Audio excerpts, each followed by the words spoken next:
Hello and welcome to How to Deal with Grief and Trauma. My name is Natalie Himmelrich.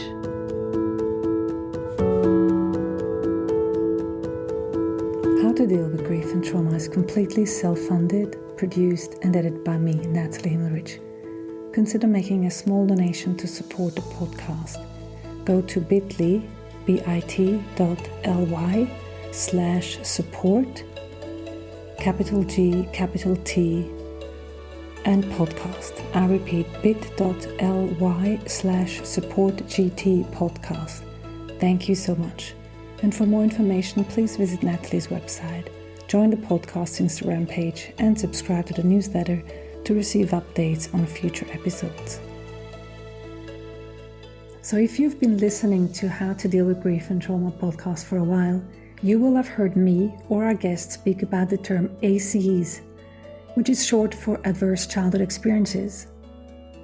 Adverse childhood experiences are traumatic experiences that children experience before the age of 18 that can have lasting impacts on their mental health, physical health, and general well-being. Since my first education and profession as a teacher, I have been interested and invested in the well-being of children and what impacts their ability to thrive in their lives. As a psychological therapist and grief and trauma expert, I am faced with people's life experiences on a daily basis and can see the impact and effect adverse childhood experiences have on their personal life, both past and present. So when Marc Hauser reached out to me to be a guest on the podcast, I was especially interested in the specific science-based background and knowledge that he brings to the topic of ACEs.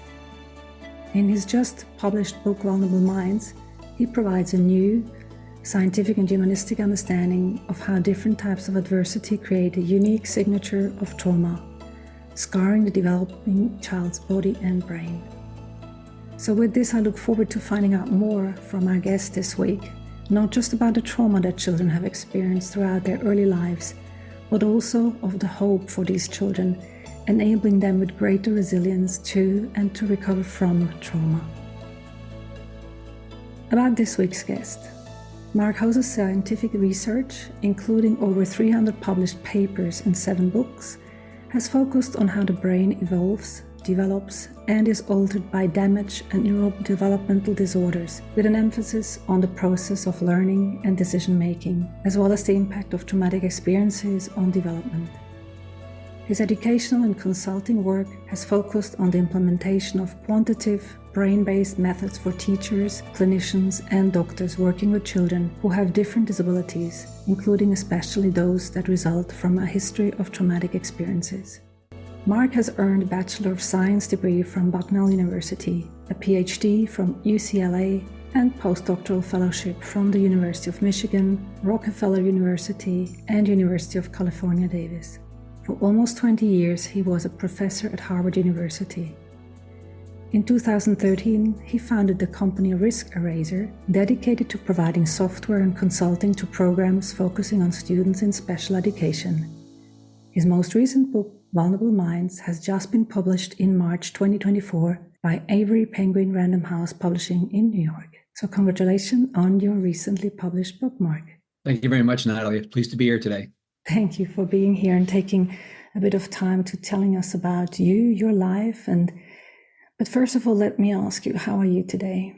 I'm reasonably good. I should just, before I logged on to speak with you today, I was FaceTiming with my 91-year-old father who lives in France. And I just lost my mother about a year ago, and he and I were just reminiscing. And of course, he was, sad about it. He said something that he's said to me frequently is that, why do I get to enjoy my life and my wife of 70 years is no longer? And so, it's a constant reminder for both of us of the person we had in our life for so long and her not being around, and both of us having lots of memories of her.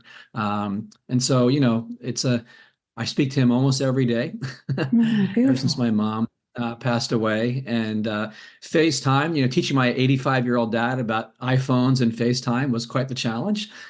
even though he was a very distinguished physicist. But it's really been a revolution for him in keeping in touch with me. And so it's a really nice way to connect with someone who's had a tremendous loss that we both had. Yeah, yeah. Well, especially when you said 70 years of marriage, not many couples bring it to that number. And you just started by No. answering my next question, which is always the question of tell us a little bit about how your life and has been informed by grief and trauma. Yeah, so I think, for me, there's a whole series of experiences that I've had over my lifetime that have shaped me in many ways. The loss of my mom, which is only a year ago, so it's, a fairly new and somewhat raw experience. Mm, Was an interesting one for me in many ways, in part just because my mom lived a very long life. I mean, she died and she was, almost 90 years old. And I think I had set myself up for a long time, knowing that she had been sick for a couple of years, that, you know, I knew I'd be sad, but I also knew that I had an incredible run with an amazing mother, and that there was no regrets, that she really lived the longest, richest possible life and was an extraordinary mother. So, of course, losing someone is always hard, but it's not like she was sick early in life and I only get to be with her for, a very short period of time. So that was important because I think in the end it strengthened me knowing that I had an incredible opportunity to be with an amazing mother, who modeled what it's like to be an amazing parent. And so it was just an interesting way of thinking about that kind of loss. And I put it into context with a very close friend of mine whose son died just a couple of years ago from an overdose. And I've always thought about that in context of how those are the kinds of losses that are just so hard to wrestle with because there's such an unfortunate loss, and you should never have your child, die before you.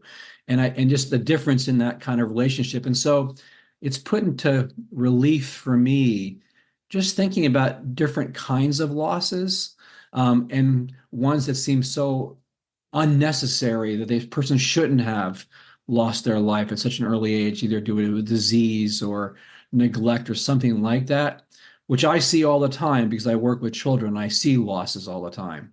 And so those are very different than the ones like my mom, where she had a long life. She had a very rich life and she maximized that period of time.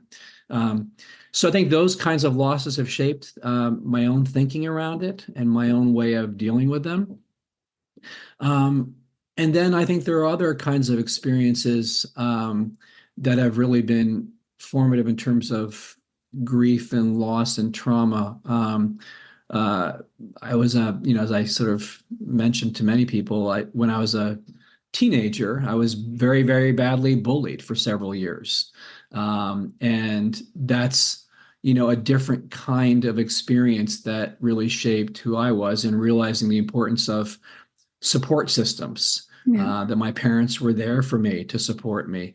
Um, and then, my father was a child uh, running through Nazi occupied France during the Holocaust. And his entire family was, annihilated by the Nazis.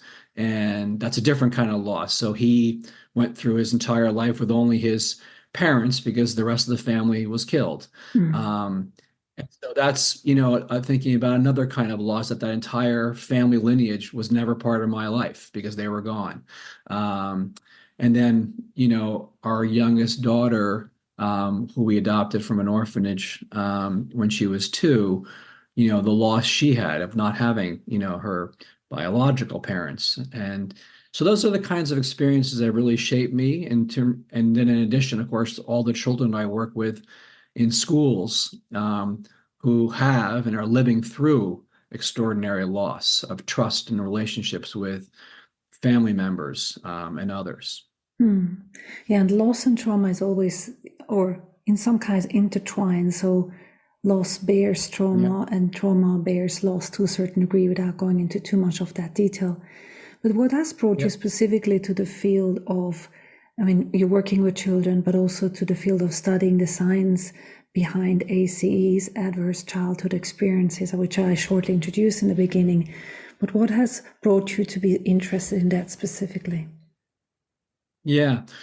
So I think the real inspiration for the work and the science behind it was the realization that many practitioners in the field who work in particular with children, um, where the term trauma comes up. To me, what was striking was that there was an extraordinary amount of science out in the published literature, the academic literature, that wasn't really making its way into the hands of the practitioners. And when I say practitioners, I really mean a broad swath of people, from psychiatrists and counselors in schools to doctors and nurses and social workers and teachers, as well as the legal profession. Because, of course, in many of the children that I work with, there are legal issues, whether it's neglect or abuse or criminal involvement. But lawyers who seem to be unfamiliar with the science, that was in some ways tucked away in scientific academic papers that most people probably would never read. So for me, as someone who has written books for the general public, my interest in the science and bringing it to bear for a general audience was letting people be aware of the richness of the science and the implications it has for treatment and recovery. In part because, of course, it's one thing describing how the body and brain are impacted by different kinds of adversity. It's another thing helping people recover from that and build resilience against future adversity. And because of my interest in not just the Western world, but a very broad cross-cultural population, I also wanted to bring to bear the variety of different kinds of experiences that children are exposed to, and that we need a much broader recovery resilience lens because of cross-cultural differences. That what one person calls neglect is maybe not the same thing that somebody else calls neglect, and similar for abuse and other kinds of adversity that children may experience. So, my main goal, I guess, was to make the broadest population of practitioners whose job it is to help children be aware of the richness of the science so that we all can do a better job of helping children. Hmm. And this is very important, but I'm wondering, how did these people get to know about or understand it in layman's term, the science behind ACEs? I mean, we spoke about prior to our recording that I spoke about ACEs or developmental trauma before. And yes, not everyone listens to the podcast, but how do we reach those people, and how do we make them understand it in basic terms? What is your take on that? I think the goal of good science writing for the public is translating the richness of the science, not dumbing it down, is to treat the audience with respect, but explain it in such a way that it's useful, that's practical. And I think it's a real art. I think podcasts like yours are one vehicle for disseminating information like this. So let me just maybe give an example.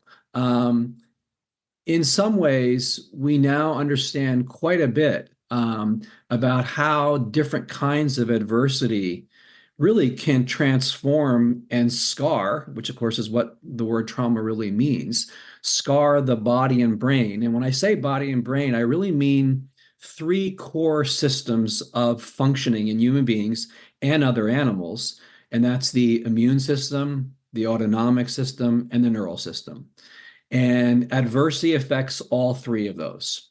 And that's really important to understand, because when we think about treatment, we have to understand that all those three systems are potentially affected in a negative way. Yeah. And so, you're not going in there and going, I'm going to just look at the brain. Because, first of all, most practitioners don't have the tools to just look at the brain because that requires tools that are often not in a therapist's office, like a brain scanner.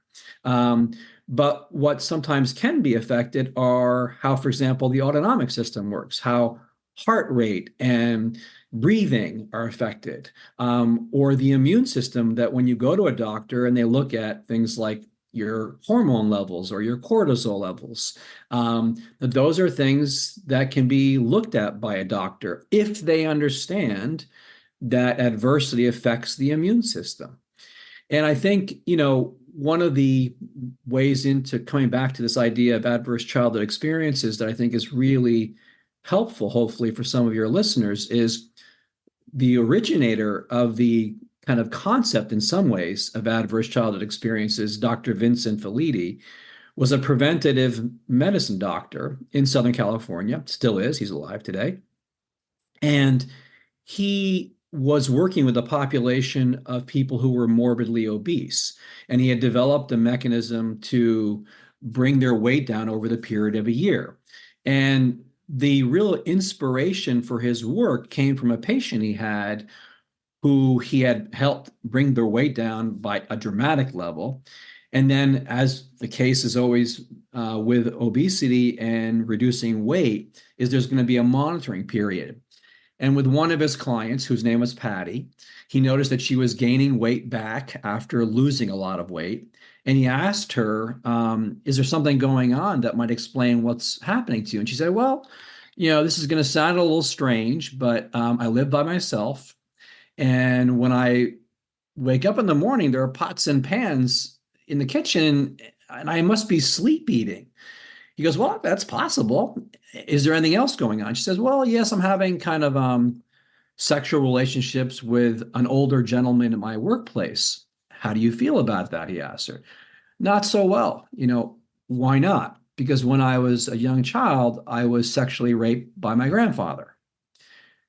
And that was not only a shock in the moment to hear such a tragic, difficult thing, but it was shocking to him because as a preventative doctor, he had never bothered to ask the question Yeah. about someone's childhood.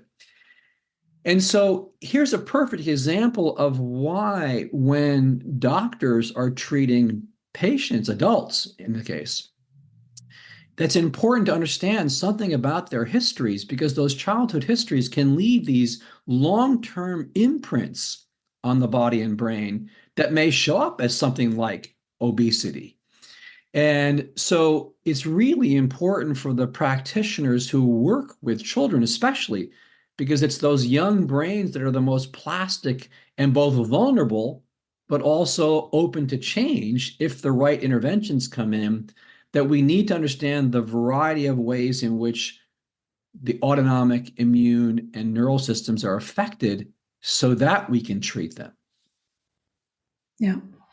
I like so much what you say. I don't know where to start, but I'm also reminded that in your book you use these examples just like you did now. You're telling stories, and that's where people can understand. Okay, yes, I know someone who might be like that, and more importantly, I think it is also from what you're saying. I've been reminded that it's not just doctors or people working with children, because I'm working mostly with adults, but in each adult, this adult is bringing their childhood with it, and they're bringing their, hopefully not just adverse, but their childhood experiences with them. And so this is where we have to look at the broader picture. And I'm also reminded that certain people in my surroundings, or people that talk about therapies, they say, oh, I don't want to talk about my childhood.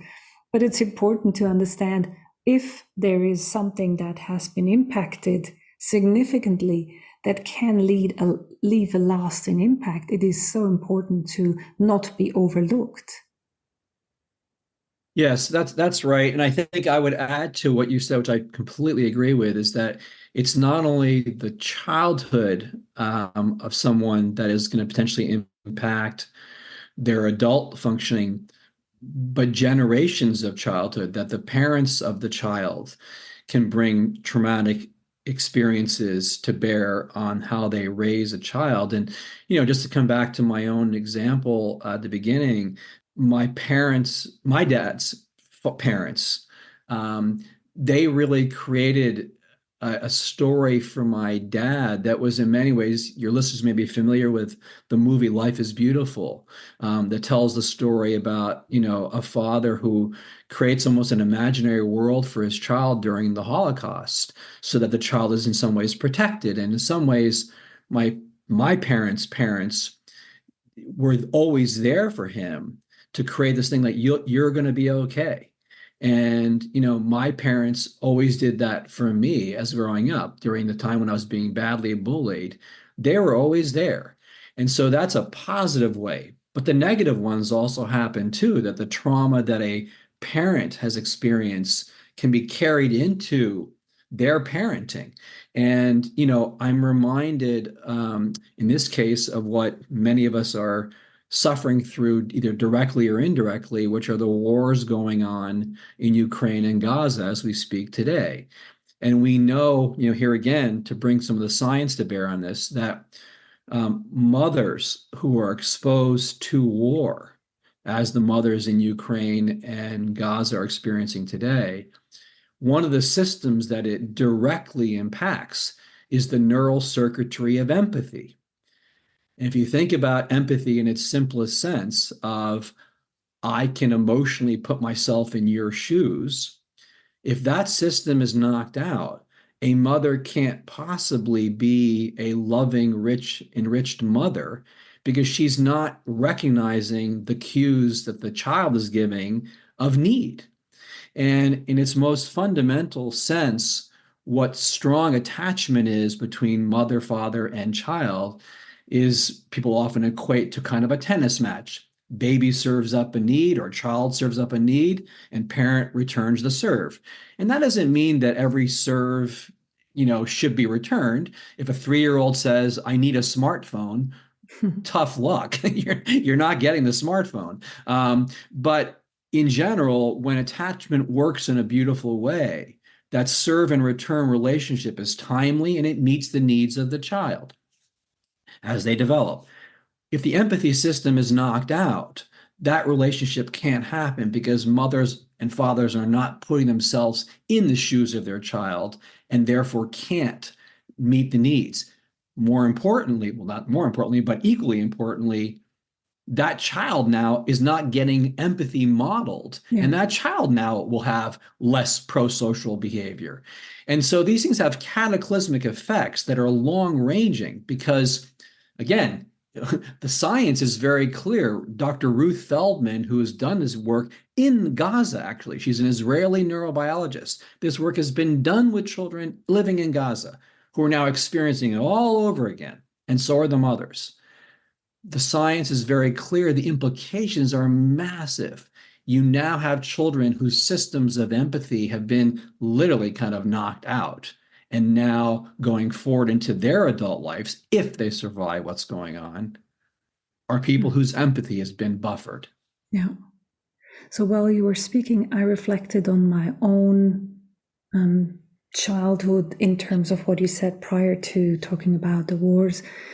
And I realized that I think even in a general sense, like I can see how my upbringing is informing me consciously or unconsciously about me being a parent to my daughter.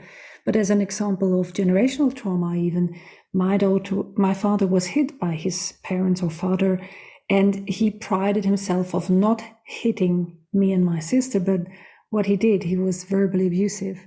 So he changed the meaning, but he couldn't actually change the narrative. So that to the point where I'm now a mother and I hear myself say things to my daughter that I think, it's like becoming automatic. I'm not verbally abusive. I think, no, definitely not as my father, but there's a thing that carries forward even in a situation where we're not affected by secondary trauma like a war here in Switzerland, but it still brings back to, well, what do I want to do with the trauma that lives in me, whether that is my father's trauma, generational trauma, whatever. But I am in the here and now, and what can I do so that it doesn't translate just immediately forward to the next generation? What is your experience of having worked with children? And you mentioned there this beautiful term that I'd like to use here, So childhood adversity create unique signatures of trauma. Maybe tell us a little bit more about that. Yeah, so I think one of the things that I'm really keen to share with people, and I think it's not well understood or known at least, is that we tend to use the term trauma in a very kind of generic way. I mean that in two senses. One, the term trauma has become kind of the part of the colloquial language. So, I kind of tell a story of a close friend of mine where I was downtown in a town and I saw him. He looked very, very upset. And I said, hey, what's going on? He goes, this is like the worst day of my life. I'm like, well, what happened? I said, my son's soccer match was canceled. I said, if that's the worst day of your life, I want to have your life. And that was a sense of kind of, the notion of a kind of a traumatic experience that I think is not what we're talking about here today.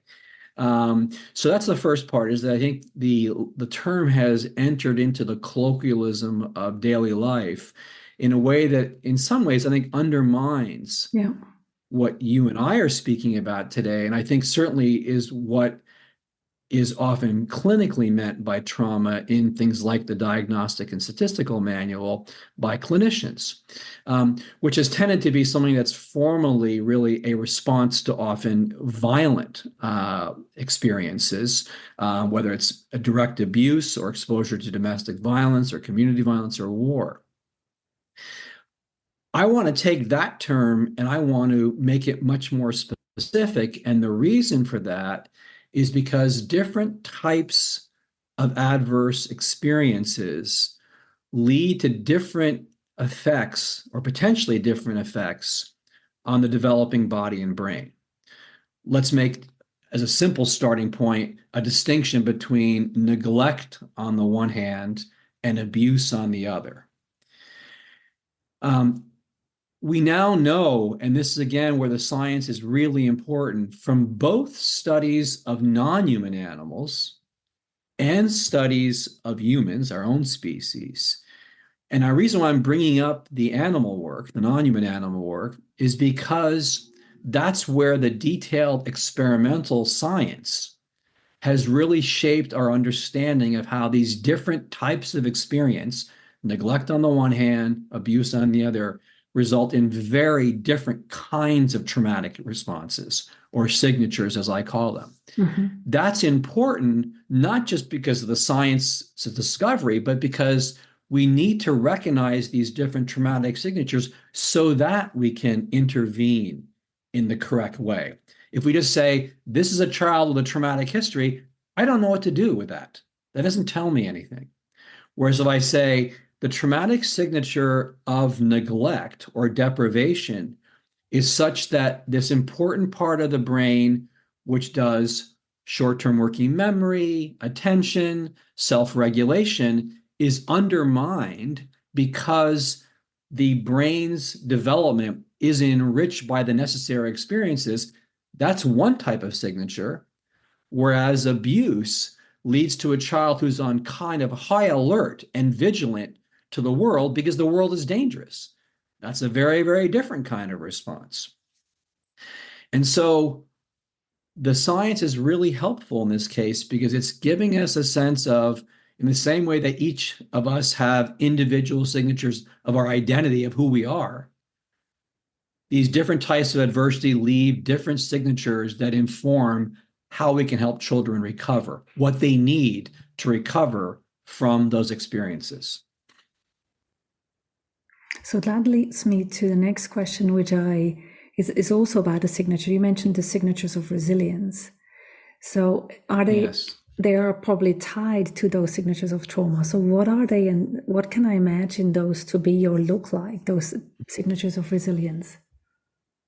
Yeah. So let me paint a little picture for people listening to get sort of an idea in their heads. So imagine we have kind of a scale or a spectrum that goes from, let's say, on the left side, highly vulnerable, and on the right side, highly resilient. The first part to appreciate is that that scale is something that can change over our lifetimes. And the scale is determined by both nature and nurture and the interaction between the two. So some of us are born, because of our biology, far more resilient than others, and some are born far more vulnerable just because of our biology. Okay. Again, I'll come back to the story of my father, but there are many others just because it's helpful since we've talked about it. Here is somebody who is, almost 92 today, who spent 4 years of childhood going through Nazi-occupied France as a kid.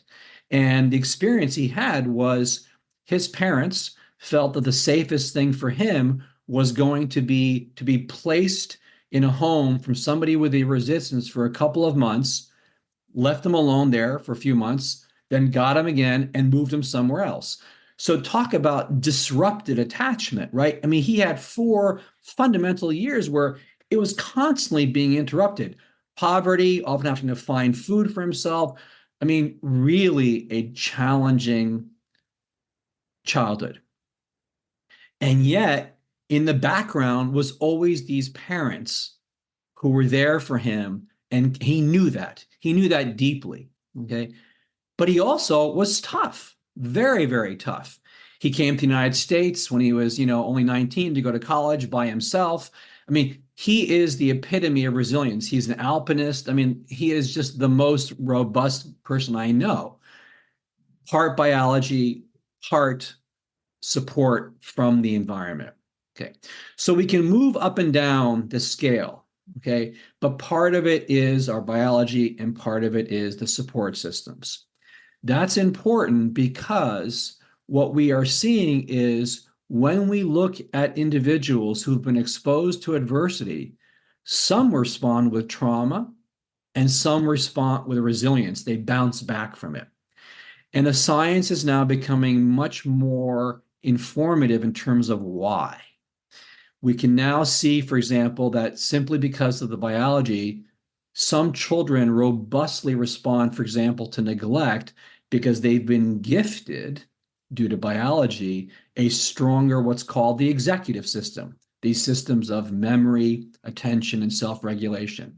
Some have been gifted a less robust executive system, and they're more vulnerable to that deprivation. And so what that now tells us is that when we see children who have been exposed to neglect and deprivation, we need to see what impact it has on those key developmental systems so that those who are on the more vulnerable end, we can supply them with the relevant experiences to build that system up. Some are going to bounce back because they've been, again, born with much more robust executive systems to deal with that neglect. So that made me think about people dealing with grief. And I'm thinking about clients of mine, and I can see certain people dealing with let's say, parents who have lost their child. So it's the same loss, specifically the same loss. But one of the couples will respond to it in a much more resilient way than the other. Would that be equally representative of what you were just saying in terms of the biology of one parent versus the other? Would you be able to say something to that? Yeah, I mean, I think in the individual cases, it's difficult sometimes to disentangle how much is biology and how much is environment, or how much is nature and how much is nurture. Yeah. But I think what's key here, because we know that positive experiences that people have can buoy them to being resilient to adverse experiences. One of the things that I like to point to, and this again may be a nice example for people, is some of your listeners will be familiar with the musician Sinead O'Connor, who passed away recently about a year ago. I'd encourage people who haven't done this is that if they are familiar with Sinead O'Connor and haven't read her autobiography, go look up some pictures of her when she was a young teen. She is a sparkling, vivacious, her face just is brilliant. It's smiley, the eyes are sparkling. That is a young teen who was being abused by her mother and you wouldn't know it by looking at her. And the reason I mention that is because, of course, she suffered greatly from that history of abuse. But what you see on the surface is not necessarily an indication of the pain and suffering going below the surface. Mm-hmm. And that's why it's so important for practitioners not to make assumptions about what they're seeing at the surface. We now know, again, from a rich science, that individuals who are born with a stronger system of self-control or self-regulation often are able to surmount at some level are able to surmount certain kinds of deprivation or abuse that they've experienced as children because they've got strong self-control. But by constantly having to exert self-control, they're effectively aging themselves. The stress of keeping things under wraps, although it looks good on the surface, is in some ways killing their immune systems. And so, again, without going too much into the weeds of the science, we know from genetic studies, in fact, epigenetic, which is basically a wearing of our biological clocks, that keeping things under wraps, keeping things under control, is aging us faster. So, what happens is our biological clock is getting detached from our chronology. So, Mm-hmm. we may be 40 years old, but we've got the internal system of a 50-year-old. And so that is a key message, again, for different practitioners, because that biological aging is a wear and tear on the system. It's like your car looks all shiny and good, but the brakes have given away. We don't Yeah. see that. Yeah. And so that's the key piece for the practitioner is they may look fine on the surface, but what's tucked beneath may be really hurting. Yeah, and it's so beautiful what you say because it just relates to what I have been researching in my own sense. You mentioned also there it results in heightened inflammation, compromised immune system, and so forth. So a lot of people, not the children and not the young adults, but the older adults will say, well, okay, they're dealing with a system that has been used more than their biological age we would expect. Wow, this has been really interesting, and I haven't even asked any questions that I have here that I wanted to ask even more. But this has been highly enlightening, and for those people who want to know more, there's obviously the book that Marc has just released, and you'll find all the links in the show notes as usual. And also there's the other episode on developmental trauma that you can go and listen to also in season 6. So I highly recommend that. And as we said, go check out that book, which has so much more than we could share in those 40 minutes here. But if you were to summarize, is there anything that you want those people listening to this podcast would want them to know if you were to boil it down to something that they would take away from today? Yeah, I think the piece that I would sort of take away are a couple of key bullet points. One is to recognize that these different types of adverse childhood experiences are common.